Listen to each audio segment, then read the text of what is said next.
국민의힘 30대 영선 당대표 후보 이준석의 돌풍이 수치로도 다시 한번 확인되고 있습니다. 정치인이 선거운동을 하려면 당에 내야 하는 기탁금부터 인건비, 또 홍보 비용 등 돈이 필요하죠. 이준석 후보, 당대표 경선 후보가 모을 수 있는 후원금 한도인 1억 5천만 원을 계좌를 연 지 만 이틀 만에 꽉 채웠습니다. 예비 경선을 통과한 이준석 후보 당일 밤에 후원금을 모으겠다라는 글을 SNS에 올렸습니다. 그리고 어젯밤에 이준석 후보는 후원금 한도에 도달했다는 이야기를 전해 들었다면서 이제부터는 마음만 감사히 받겠다는 인사를 전했습니다. 후원금의 대부분이 소액 후원이었습니다. 어제 제가 확인해서 2,200명, 최종 한 2,500명까지 될 것 같아요. 보통 덩어리 후원금을 주변 사람들한테 부탁해야 되거든요. 이번에는 평균 한 제가 듣기로 한 6만 원, 7만 원? 6만 7만 원이 평균이에요. 네, 그래서 뭐 거의 대부분이 만 원 아니면 10만 원이라 이러더라고요.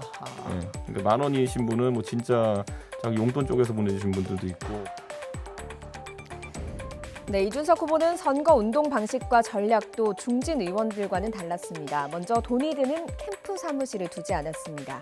지금까지 당권에 도전하는 후보들은 대부분 국회 근처 여의도의 빌딩을 빌려서 대규모 캠프를 차렸습니다. 사무실을 두지 않아 오만하다, 선거 대충 한다라는 지적이 나오자 이준석 후보는 그냥 사무실이 필요하지 않아서 안 만드는 것이라는 글을 올리기도 했습니다.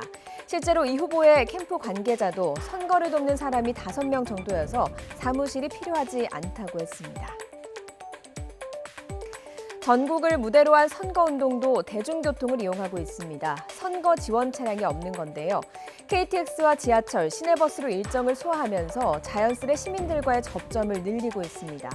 지난주 저희 뉴스큐에서 이준석 후보를 연결해서 이야기를 직접 들어봤는데요. 그때도 이동 중에 야외 한 구석에 자리를 잡고 인터뷰를 했습니다.